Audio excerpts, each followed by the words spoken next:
નમસ્કાર.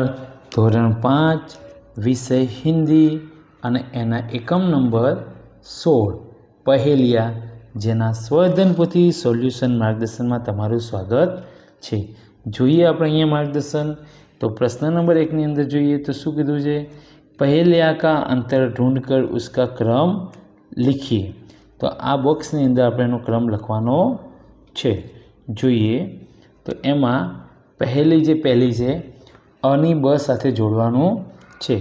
તો અને બ સાથે જોડવાની વાત છે ત્યારે કહી શકીએ કે પહાડ હે પથ્થર નહીં, નદી હે પર જલ નહીં, શહેર હે પર જીવ નહીં, જંગલ હે પર પેડ નહીં. તો એ શું આવશે?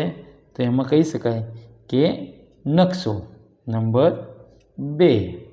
બરાબર. ત્યાર પછી એના પછી જોઈએ 3 અક્ષર કા મેરા નામ, सिर के ऊपर मेरा स्थान, अंत कटे तो पग बन जाऊँ, मध्य कटे तो पड़ी रहूँ. तो इसे बोलते हैं पगड़ी.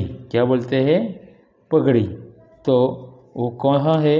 तो यहाँ से हम ले सकते हैं 3 नंबर और यहाँ लिखना है 3 नंबर.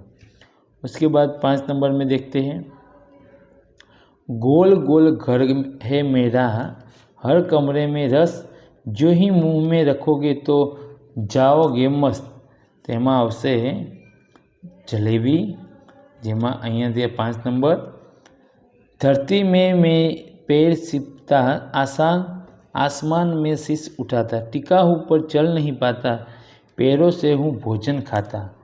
तो આવશે વૃક્ષ એટલે કે પેડ. और कागज़ का घोड़ा धागे की लगाम, छोड़ दे धागा तो कर सलाम. એની અંદર આવશે નંબર 1 पतंग. बराबर. आगे देखते हैं प्रश्न नंबर 2. प्रश्न नंबर 2 के अंदर बोला गया है कि नीचे दिए गए शब्द को उत्तर के रूप में मिले ऐसी पहेलियाँ बनाए. એટલે કે આ જે શબ્દ છે એની પહેલી બનાવવાની છે કે એના ઉત્તરમાં આવે. तो अँ आप बनाव्या है, नमूना रूप राख्या है कि गोल गोल में ज़मीन में रहूँ, सब्जी में सबको भाऊँ, टिक्की चिप्स है मेरा वास, बताओ मैं कौन हूँ खास. बराबर. आगर नंबर 2 बादल से एनी अंदर.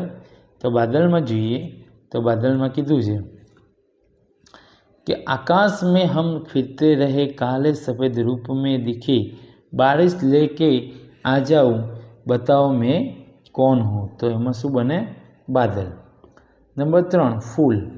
डाली ऊपर खिलू हंसता, सुगंध से घर आंगन महकता, रंग बेरंगी मेरा रूप, कहिए मेरा नाम अनूप. तो फूल. उसके बाद 4 नंबर पे देखते हैं पेड़.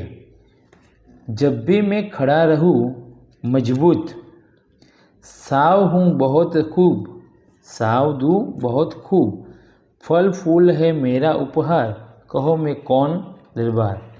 पेड़. उसके बाद 5 नंबर चिराग. अंधकार में प्रकाश फैलाऊँ, अंधकार में प्रकाश फैलाऊँ, तेल पीकर घर उजालूँ, छोटा हूँ पर काम बड़ा, कहो मेरा नाम है क्या. तो चिराग. आगे જોઈએ प्रश्न नंबर 3. प्रश्न नंबर 3 ની અંદર કીધું છે कि विरुद्धार्थी शब्द देकर उसका वाक्य में प्रयोग कीजिए. એટલે કે આપેલ શબ્દનો આપણે વિરોધી શબ્દ દેવાનો છે. જેમ કે ધરતી તો આસમાન, પછી એક ધરતીનું વાક્ય અને એક આસમાનનું વાક્ય. અહીંયા જોઈએ આપણે उठना, उसका विरोधी बैठना. उसका वाक्य देखते हैं सुबह हमें 6 बजे उठना चाहिए, हमें बहुत देर तक बैठना नहीं चाहिए. नंबर 2 ની અંદર કીધું છે ઉપર. તો ઉપરનું વિરોધી શું થશે? ઉપર તો નીચે. એનું વાક્ય हम पर्वत के ऊपर जा रहे हैं, हम पर्वत से नीचे आ रहे हैं.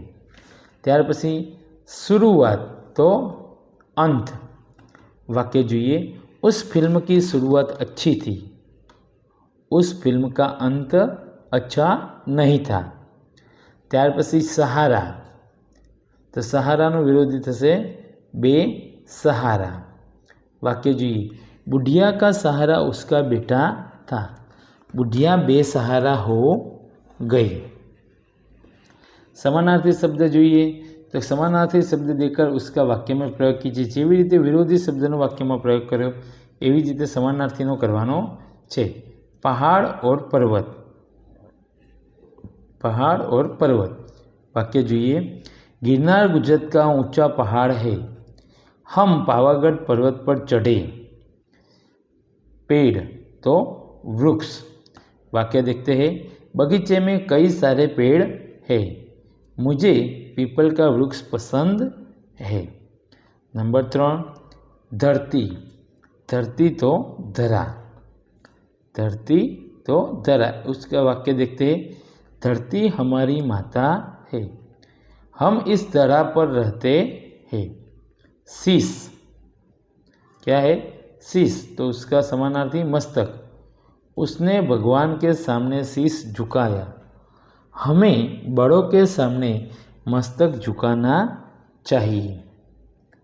आगे જોઈએ तो कीधुं છે जन्म तो उत्पत्ति।